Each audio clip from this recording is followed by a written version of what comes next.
Hello दोस्तों, स्वागत है आपका अपने चैनल द लर्निंग स्ट्रीट्स में। इस वीडियो में हम करने जा रहे हैं क्लास 10th साइंस बुक से चैप्टर 6 जो है लाइफ प्रोसेस। इस वीडियो के अंदर हम करेंगे ट्रांसपोर्टेशन टॉपिक। प्रीवियस वीडियो में हमने सारे टॉपिक क्लियर कर लिए थे। इस वीडियो में हम करेंगे ट्रांसपोर्टेशन। तो ट्रांसपोर्टेशन होता क्या है? तो हमारी बॉडी के अंदर जितने भी ट्रांसपोर्ट होने वाली चीज़ें हैं, जैसे कि हम इसके अंदर मेनली ट्रांसपोर्टेशन के अंदर हम बात करेंगे ह्यूमंस के, है ना। इन ह्यूमंस के बारे में हम बात करेंगे। ह्यूमंस के अंदर जो ट्रांसपोर्टेशन है वो कैसे होता है, ह्यूमंस के बारे में, ठीक है। तो क्या क्या चीज़ें ट्रांसपोर्ट होती हैं, जैसे कि कार्बन डाइऑक्साइड ट्रांसपोर्ट होता है ना, और ऑक्सीजन ट्रांसपोर्ट होती है, और वेस्ट भी ट्रांसपोर्ट होती है। ये सारी चीज़ें जो ट्रांसपोर्ट होती हैं ये हमारी बॉडी के अंदर होती है ना, ट्रैवल मतलब पूरी बॉडी तक जाती है ना, ट्रांसपोर्ट होती है। तो इनको ट्रांसपोर्ट करने का काम किसका होता है? वो करता है ब्लड। यानी कि जो ब्लड है वो एक्चुअल में ट्रांसपोर्टर है ना। ब्लड है वही है ट्रांसपोर्टर, मेन ट्रांसपोर्टर ब्लड है। तो अब ब्लड है तो वो अपने आप तो हिलेगा नहीं अपनी जगह से, मतलब उसको हिलाने के लिए कुछ चाहिए ना, कुछ प्रेशर तो चाहिए। तो वो प्रेशर देने का काम करता है हार्ट। जो हमारा हार्ट है यानी दिल, वो काम करता है इसको प्रेशर, ब्लड को प्रेशर देने का। तब ये जो ब्लड है इन सारी चीज़ों के साथ क्या करता है, पूरी बॉडी में ट्रांसपोर्ट करता है, सर्कुलेशन करता है ना। मेन ट्रांसपोर्टर तो लेकिन ब्लड ही है। ब्लड के अंदर से सारी चीज़ें ट्रांसपोर्ट होती हैं हमारी बॉडी के अंदर। और हार्ट क्या करता है, इसको प्रेशर देता है ना। प्रेशर देने का काम हार्ट है, क्योंकि ये ब्लड अपने आप तो ऊपर नीचे जाएगा नहीं, क्योंकि बॉडी में ऊपर भी जाना है, नीचे भी जाना है ना, पूरी बॉडी में जाना है।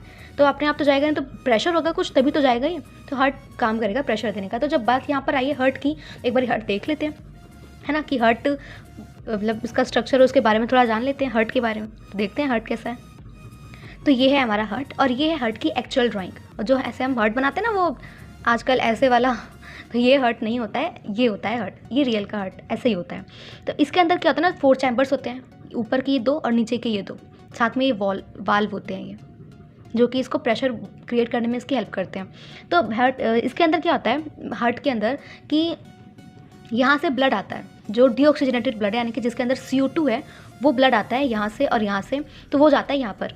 उस ऊपर वाले को हम कहते हैं इसको हम एट्रियम कहते हैं। ये जो एनाटॉमी के अंदर ना हम जो भी चीज़ें ड्राइंग करते हैं, कुछ भी बनाते हैं ना, तो वो हम खुद को एज्यूम करके बनाते हैं, यानी कि जो हमारा राइट होगा वो भी इसका भी राइट होना चाहिए, है ना। तो इसीलिए ये वाला क्या हुआ, राइट, इसको हम एट्रियम बोलते हैं। जो ऊपर वाला है उसको हम एट्रियम बोलते हैं, और जो नीचे वाला है और हम उसको वेंट्रिकल, ऊपर वाले को एट्रियम और नीचे वाले को वेंट्रिकल कहते हैं। तो ऊपर वाला क्या है, राइट एट्रियम है ये वाला, और नीचे वाला राइट वेंट्रिकल, और फिर यहाँ पर ये है लेफ्ट एट्रियम और ये है लेफ्ट वेंट्रिकल, है ना। जैसे कि कुछ इस तरीके से मैं यहाँ पे बनाती हूँ कुछ ऐसे। ये है हार्ट हमारा, कुछ उसके हो गए ये 4 पार्ट्स, ये 2 और ये 2, है ना। ऊपर वाले को कहते हैं एट्रियम और नीचे वाले को कहते हैं वेंट्रिकल। ये वाला राइट साइड और ये वाला लेफ्ट साइड, है ना।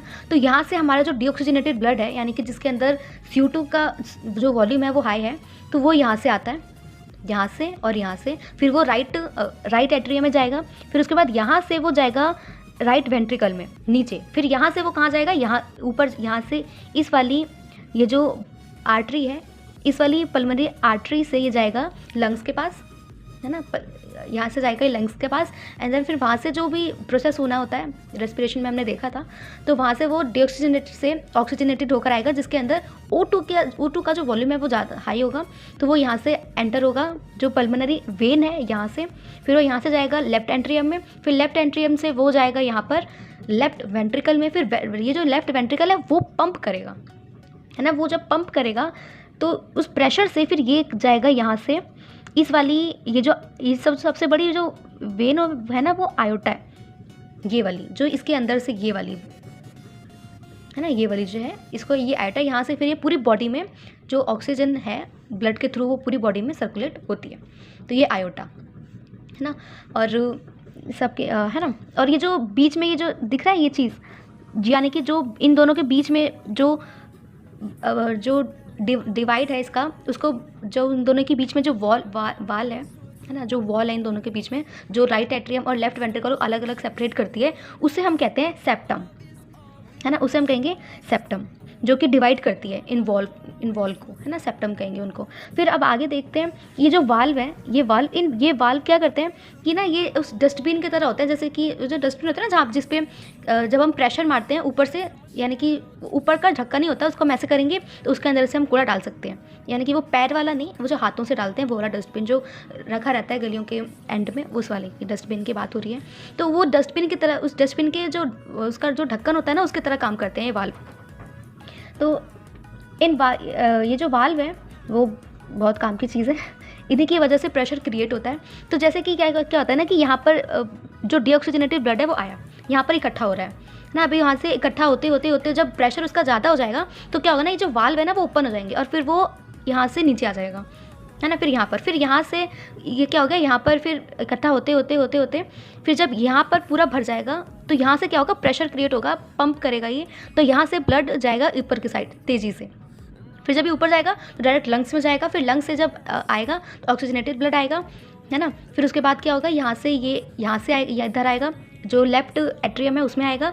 फिर यहाँ पर क्या होगा, ये पूरा जब तक भरेगा, फिर भरने के बाद फिर जब उसके बाद ये वाल्व खुलेंगे एंड देन फिर ये ऐसे करके यहाँ से एंटर हो जाएगा। फिर यहाँ पर जब ये पंप करेगा तो फिर यहाँ से तेज़ी से जो ब्लड है वो सारा ऊपर आयोटा के थ्रू पूरा निकल जाएगा एंड देन पूरी बॉडी में सर्कुलेट होगा।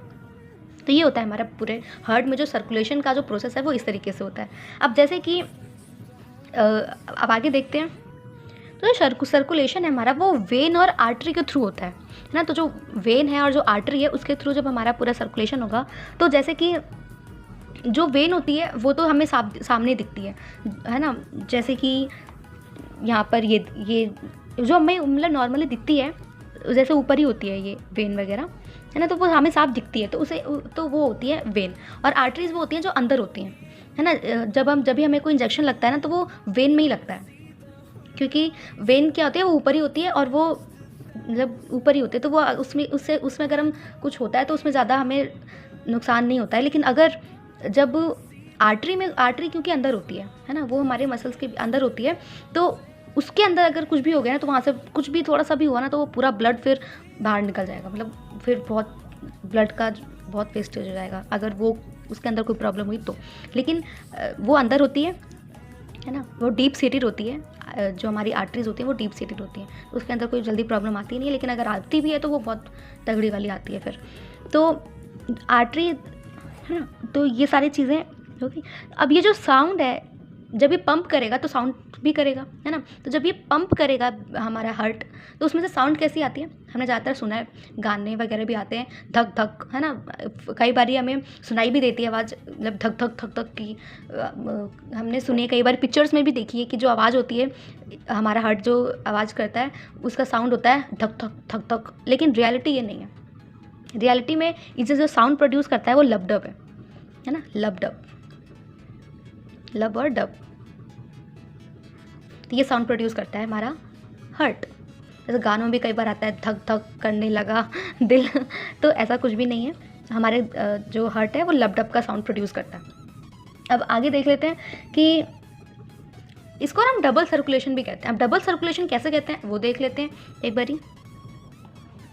इसको डबल सर्कुलेशन इसलिए कहते हैं क्योंकि पहले क्या हो रहा है कि जो डीऑक्सीजनेटेड ब्लड है वो जा रहा है लंग्स के पास, है ना, ऑक्सीजन के लिए, है ना, ऑक्सीजनेटेड होने के लिए। फिर वहाँ से यानी कि यहाँ पर एक सर्कुलेशन हो रहा है और दूसरा सर्कुलेशन यहाँ पर हो रहा है, यानी कि जो ऑक्सीजनेटेड ब्लड है वो हार्ट से आ रहा है हमारे बॉडी पार्ट्स तक, यानी कि दूसरा सर्कुलेशन यहाँ पे हो रहा है, इसलिए हम इसको डबल सर्कुलेशन भी कहते हैं। अब आगे देखते हैं। अब जब हार्ट का काम पंप करना है यानी कि प्रेशर देना है, तो अब देख लेते हैं कि कितना प्रेशर होना चाहिए, है ना। तो ज़्यादा से ज़्यादा जब प्रेशर होता है वो हमारा होना चाहिए 120 mm, है ना। हाई प्रेशर होगा तो वो 120 mm होना चाहिए। High pressure 120 mm of Hg होना चाहिए। और जो लो मतलब सबसे कम जो प्रेशर होगा वो होना चाहिए 80 mm तक, 80 mm ऑफ Hg। अगर इतना नहीं होता है तो मतलब या तो फिर वो उसको मतलब प्रॉब्लम है। अगर इतना होना चाहिए, यानी कि जो हाई प्रेशर होगा हमारे बॉडी का, यानी कि जो 120 है प्रेशर, उसको हम कहेंगे सिस्टोलिक। और जो 80 mm जो हमारा प्रेशर है उसको हम कहेंगे डायस्टोलिक प्रेशर, है ना। 80 mm का होगा तो डायस्टोलिक प्रेशर, और 120 mm का होगा तो उसे हम कहेंगे सिस्टोलिक प्रेशर, है ना। दोनों हो गए। तो यानी कि 120 mm by 80 mm हमारा जो प्रेशर है हार्ट का वो होना चाहिए। तो इसको नापने के लिए एक मशीन भी आती है जिसका नाम है सिग्मोमैनोमीटर, है ना। देखा कहीं हम वो हमारे हाथों पर वो मशीन से वो पंप करते हैं, तो वो वाली मशीन भी होती है, उसको कहते हैं सिग्मोमैनोमीटर, है ना, प्रेशर को नापने के लिए। तो ये भी हो गया।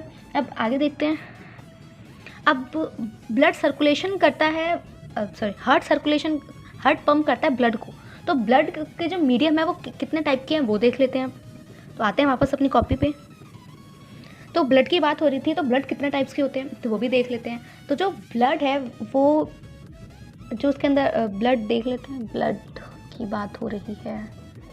तो ब्लड कितने टाइप्स के होते हैं, जैसे अब ब्लड के अंदर क्या क्या चीज़ें होती हैं, आरबीसी होता है, डब्ल्यूबीसी होते हैं, प्लेटलेट्स होती हैं, है ना, हीमोग्लोबिन वगैरह। तो ब्लड के अंदर क्या क्या होता है, ब्लड के अंदर होता है आरबीसी, जिसे हम कहते हैं रेड ब्लड सेल। वो एक्चुअल में सेल नहीं होता, वो कॉर्पोसेल्स होता है ना, रेड ब्लड कॉर्पोसेल्स। और वाइट ब्लड होता है डब्ल्यूबीसी, वाइट ब्लड कॉर्पोसेल्स। और प्लेटलेट्स होती हैं जो कि हेल्प करती हैं जब खून बहने लगता है, मतलब जब कहीं अगर हमें कट लग जाता है और खून बहने लग जाता है, यानी कि फ्लो ऑफ ब्लड हैवी हो जाता है, तो उसको क्लोटिंग करने के लिए डब्ल्यूबीसी काम में आता है। और जो डब्ल्यूबीसी है वो जो वाइट ब्लड कॉर्पोसेल्स हैं वो हेल्प करती हैं हमारा जो इम्यून सिस्टम है उसके अंदर एंटीबॉडीज़ बनाने में, है ना। डब्ल्यूबीसी हेल्प करती हैं उसके अंदर भी। तो ये सारी चीज़ें ब्लड के अंदर। तो प्लेटलेट्स भी होती हैं ब्लड के अंदर, प्लेटलेट्स ये हेल्प करती हैं ब्लड के अंदर जो ये प्लेटलेट्स हेल्प करती हैं ब्लड के अंदर कोटिंग। और डब्ल्यूबीसी तो इम्यून सिस्टम में काम आता है। सॉरी गलत बोल दिया था मैंने। फिर अब आगे आ जाते हैं। अब ब्लड के अंदर अब और भी एक चीज़ होती है, लिक्विड फॉर्म में होती है, लिक्विड कंपोनेंट में, जिसे हम लिम्फ कहते हैं, है ना, लिम्फ कहते हैं। वो होती है लिक्विड फॉर्म में होती है, ये येलो कलर का होता है। जो लिम्फ है वो येलो कलर का होता है, येलोइश होता है, येलोइश होता है। इसके अंदर क्या होता है ना कि जो लिम्फ की थोड़ी कहानी देख लेते हैं। जब हमारा जो ब्लड है ऑक्सीजनेटेड, जो यानी जैसे कि ये हमारी ब्लड है, ये हमारा एक वेसल है, वेन है ये, सॉरी आर्टरी है ये। अब आर्टरी से अब यहाँ पर ये हमारे सेल हैं, बॉडी के अंदर ये हमारे सेल हैं। अब इस सेल के बीच में ये जो गैप दिख रहे हैं, है ना, ये जो गैप है, एक मिनट, ये जो गैप है सेल्स के बीच में, इन गैप्स के बीच में ना फ्लूइड होता है, ये लिम्फ, जिसे हम कहते हैं लिम्फ, येलो कलर का होता है। तो ये इसका काम क्या होता है कि जो आर्टरी है इसमें से क्या करती है, जो ऑक्सीजन को ना एब्जॉर्व करती है, ऑक्सीजन को एब्जॉर्व करके, यानी कि जो भी मिनरल्स वगैरह जो ब्लड लेकर आ रहा है उसको एब्जॉर्व करके ये क्या करती है, सेल्स तक पहुंचाती है ना, जितने भी उनको एब्जॉर्व करके सेल्स तक पहुंचाती है। तो इसका काम मतलब मेनली इसका ये काम होता है कि ये इन दोनों के बीच में ट्रांसपोर्ट का ये एक ज़रिया है एक तरीके से, कि इन वेसल्स के अंदर से ये चीज़ें लेती हैं और फिर उसके बाद सेल्स तक पहुंचाती है। तो ये लिक्विड फॉर्म में होती है, येलोइश कलर की। तो अब आगे अब लिम्फ की भी बात हो गई, है ना। और अब जो आर्टरी और वेन का भी एक बार देख लेते हैं। जो आर्टरी है और वेन दो वेसल होती हैं ब्लड की, तो उनके बारे में भी थोड़ा जान लेते हैं। एक आर्टरी है, आर्टरीज, और दूसरी है वेन, है ना। तो आर्टरी क्या करती है, आर्टरी हमेशा डीऑक्सीजनेटेड ब्लड लेकर जाती है, एक्सेप्ट पल्मोनरी आर्टरी। वो सिर्फ ऑक्सीजनेटेड आर्टरी ऑक्सीजनेटेड ब्लड लेकर जाती है, तो सिर्फ एक्सेप्ट जो हमारे पास पल्मोनरी आर्टरी है वो लेकर जाती है डीऑक्सीजनेटेड ब्लड। वो हमने अपने ब्लड में देखा था, जो हमने हार्ट का डायग्राम देखा था, उसके अंदर मैंने बताया था कि जो आर्टरी है वो तो ऑक्सीजनेटेड ब्लड ही लेकर जाएगी, है ना। It carry oxygenated blood, it carry oxygenated blood accept pulmonary artery, accept pulmonary artery, क्योंकि वो लेकर जाती है डीऑक्सीजनेटेड ब्लड। और यहाँ पर वेन के अंदर ये क्या करती है, डीऑक्सीजनेटेड ब्लड कैरी करती है, it carry deoxygenated blood accept pulmonary vein, when, क्योंकि ये दोनों जो पल्मोनरी आर्टरी और पल्मोनरी वेन है वो दोनों कहाँ जाती है, ये दोनों जाती हैं लंग्स के पास, है ना, दोनों जाएंगी लंग्स के पास और फिर वहाँ से ऑक्सीजनेटेड मतलब जो भी प्रोसेस है वो करके फिर वापस हार्ट के पास आती हैं। तो जो पल्मोनरी वेन है वो क्या लेके जाती है, वो ऑक्सीजनेटेड ब्लड लेकर जाती है, एक्सेप्ट पल्मोनरी वेन, जो वेन है वो क्या करती है, डीऑक्सीजनेटेड ब्लड कैरी करती है, और जो आर्टरी है वो ऑक्सीजनेटेड ब्लड कैरी करती है, एक्सेप्ट पल्मोनरी आर्टरी, क्योंकि वो कैरी करती है डीऑक्सीजनेटेड ब्लड, है ना। अब दूसरा जो चीज़ है वो इसके अंदर ये कि जो आर्टरी है ना, इसको हम डिस्ट्रीब्यूटिंग वेसल भी कहते हैं। क्यों? क्योंकि ना ये ऑक्सीजनेटेड ब्लड को डिस्ट्रीब्यूट करती है पूरी बॉडी के अंदर। इसको हम कहते हैं also called deoxygenated blood, sorry distributing vessel, इसको हम डिस्ट्रीब्यूटिंग वेसल भी कहते हैं। और जो वेन है इसको हम कहते हैं collective when, also called collecting vessel. क्योंकि ये क्या करती है, डीऑक्सीजन जो भी CO2 वाला ब्लड है उसको क्या करती है, कलेक्ट करती है ताकि वो ऑक्सीजनेटेड हो सके, है ना। तो ये भी हो गया। और ये जो आर्टरी होती है ना, वो मैंने पहले भी बताया था कि ये डीप सीटेड यानी कि ये अंदर होती है, बहुत ही हमें दिखती नहीं है, और जो वेन होती है वो हमें ऊपर ही दिख जाती है। तो यानी कि ये कंपेयर्ड मतलब ये सुपरफिशियल होती है कंपेयर टू आर्टरीज़। और फिर एक और इसका डिफरेंस है कि जो आर्टरीज होती है ना वो थिक होती हैं और इलास्टिक होती हैं, ताकि अब इलास्टिक इसलिए होती हैं ताकि जो प्रेशर है वो बना रहे, है ना। और जो वेन है वो पतली होती हैं और लेस इलास्टिक होती हैं अकॉर्डिंग टू आर्टरीज वेसल, है ना। अब ये भी हो गया। तो अच्छा, इसके अंदर ब्लड के अंदर एक और चीज़ है, मैंने एक चीज़ नहीं बताई, प्लाज्मा जिसे हम कहते हैं। प्लाज्मा ये एक लिक्विड टाइप का होता है, ये भी येलो कलर का ही होता है ना। और इसके अंदर प्लाज्मा के अंदर क्या होता है, 90% वाटर कंटेन करता है, 90% इसके अंदर क्या होता है, वाटर होता है, और 10% इसके अंदर होता है जो ऑर्गेनिक चीज़ें, यानी कि जैसे प्रोटीन हो गया, है ना, ग्लोब्यूलिन हो गया, एल्ब्यूलिन है, ये सारी चीज़ें इसके अंदर होती हैं 10% प्लाज्मा के अंदर, जैसे प्रोटीन, ग्लोब्यूलिन, है ना, और एल्ब्यूमिन, और जो भी आयंस वगैरह होते हैं, मिनरल्स और आयंस, वो सारी चीज़ें 10% प्लाज्मा के अंदर होती हैं। तो अब ये सारी चीज़ें, तो ये तो हुई बात ह्यूमन की। अब बात कर लेते हैं प्लांट्स के अंदर भी ट्रांसपोर्टेशन होता है, उनके अंदर जो ट्रांसपोर्टेशन है वो कैसे होता है उसके बारे में ज़रा बात कर लेते हैं यहाँ पर। तो अब बारी है प्लांट्स की, transportation in plants, transportation in plants. तो ये बात थी पहले हमने की ह्यूमंस के बारे में, और अब हम करेंगे प्लांट्स के बारे में। तो प्लांट्स के अंदर 2 पाथवे होते हैं ट्रांसपोर्टेशन के। जैसे पहला तो होता है जाइलम, पहला है जाइलम, और जो दूसरा पाथवे है वो है फ्लोएम,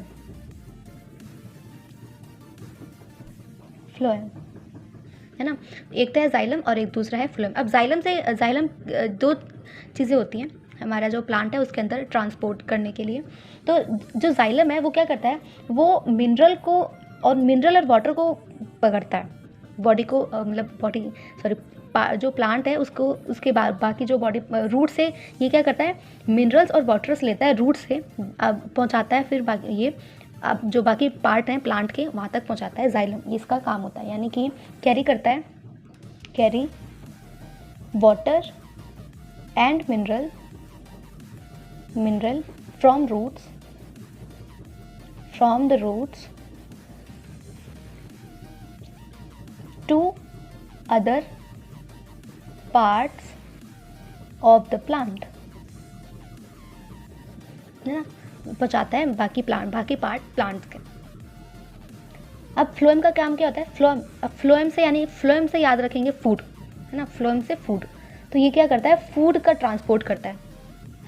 जैसे कि जो फोटोसिंथेसिस का प्रोडक्ट होता है उसको ये क्या करता है कि उसको लीफ से लेकर के बाकी जो अदर पार्ट हैं प्लांट के वहाँ तक पहुँचाता है। तो यानी कि ये क्या करता है, कैरी प्रोडक्ट जो निकल के आता है ऑफ फोटोसिंथेसिस से, photosynthesis from leaves, to the other parts of the plants, है ना, ये भी हो गया। और अब इफ जाइलम जो ट्रांसपोर्टेशन करता है, यानी कि जाइलम के अंदर जो ट्रांसपोर्टेशन हो रहा है, तो इसके अंदर कोई एनर्जी नहीं लगती, क्योंकि ये वाटर और मिनरल का ही ट्रांसपोर्ट कर रहा है, तो इसके अंदर कोई एनर्जी नहीं लगती, यानी कि no need of energy, no energy is used. और इसके अंदर तो एनर्जी यूज होती है, एनर्जी इज यूज्ड, एटीपी की फॉर्म में एनर्जी इसके अंदर यूज होती है, energy is used from ATP, है ना। एटीपी की फुल फॉर्म क्या है ये आप मुझे कमेंट बॉक्स में कमेंट करके बताएंगे। एटीपी की क्या फुल फॉर्म है वो आप मुझे बताएंगे। ओके, तो अब इसके अंदर ना एक वर्ड है ट्रांसपीरेशन। ट्रांसपीरेशन क्या होता है? ट्रांसपीरेशन एक ऐसा प्रोसेस है जिसके अंदर जो एरियल पार्ट होते हैं प्लांट के, उसके अंदर जो वाटर है वो वेपर बन के जब ऊपर जाता है, उस प्रोसेस को हम कहते हैं ट्रांसपीरेशन, है ना। ट्रांसपीरेशन तो ट्रांसपीरेशन यानी कि इज अ प्रोसेस, ये एक प्रोसेस है of loose of water as vapour, use of water as vapour from aerial parts of the plant, है ना। तो ये तो हुआ हमारा आज का पूरा टॉपिक, ये था हमारा ट्रांसपोर्टेशन पूरा टॉपिक। अब नेक्स्ट वीडियो में हम करेंगे एक्सक्रीशन टॉपिक। तो आज के लिए इतना ही, बाकी ये टॉपिक हम करेंगे नेक्स्ट वीडियो में। अगर आपको टॉपिक में कोई डाउट है, कुछ समझ नहीं आता, कमेंट बॉक्स में कमेंट करके पूछ सकते हैं। अगर आपको वीडियो अच्छी लगी तो वीडियो को लाइक करें, चैनल को सब्सक्राइब करें और अपने फ्रेंड्स के साथ शेयर भी करें, ताकि उनके जो डाउट है इन टॉपिक से रिलेटेड वो क्लियर हो जाए। मिलते हैं नेक्स्ट वीडियो में आगे के टॉपिक के साथ, तब तक के लिए बाय बाय।